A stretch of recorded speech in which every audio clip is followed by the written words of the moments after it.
Okay, so we're going to look at updating the firmware on a Cambush Cube version 3. The first thing we're going to do, if your cube is already powered on, is to turn it off. So press and hold the power button until you see shut down. Now we're going to restart the cube in what's called bootloader mode. So we're going to press and hold the C button and then press the power button to power it back on.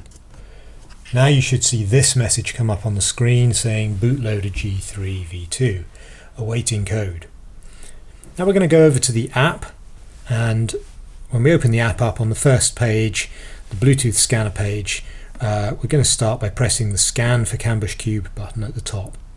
That's going to bring up a list of any cubes that are turned on and that are in Bluetooth range. Now I've got quite a few cubes turned on here, but I'm looking for one that ends in 6.1, so I'm just going to pair to that cube. And then if I come down, I can see paired cubes, MFE 61. Now right at the very bottom there are three buttons. I'm going to go to the update button on the right there, select a cube. Well, the only option is the one I've paired to, so that's 61. And we're going to select that. And we've got a few options here. The top button, check for updates. That's the one we want to press first. We can see right up at the top here we've got a current cube, MFE 61, just to remind us which cube we're paired to at any given time. Now you'll see a list come up. There's a few different versions of firmware because we have a few different models of Cambush Cube, but the one we're looking for today is the Gen 3 version 3.91 cube firmware. So I'm just going to select that, and that gives me an option now to download the update. Note that you've got to be connected to the internet on your phone when you check and download for updates.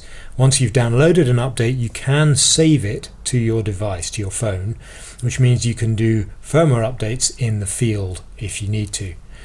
So I've just downloaded Gen 3 version 3.91 cube firmware, and it gives me all the information there, the upload date and so on. And you'll see the option there to save. If I press save, that's going to save it to my phone, as I mentioned. As soon as it's saved, I can now press the button that says send update to Cambush. And you'll just see the progress bar at the bottom will start to turn dark green. You've got that orange message saying please do not power off the cube. And obviously, like any firmware update, you want to make sure your cube has a decent amount of battery before you start this process. It doesn't take too long, but just to be safe, make sure you've got a well-charged battery in the cube.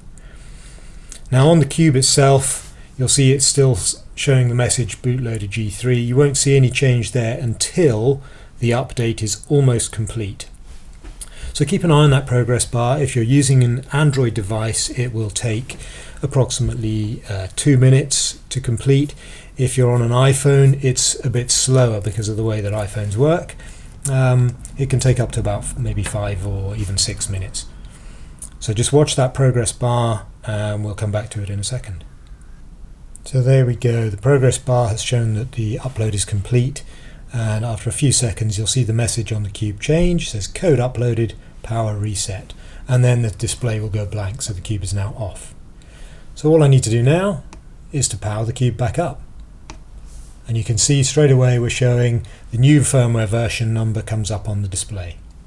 Simple as that.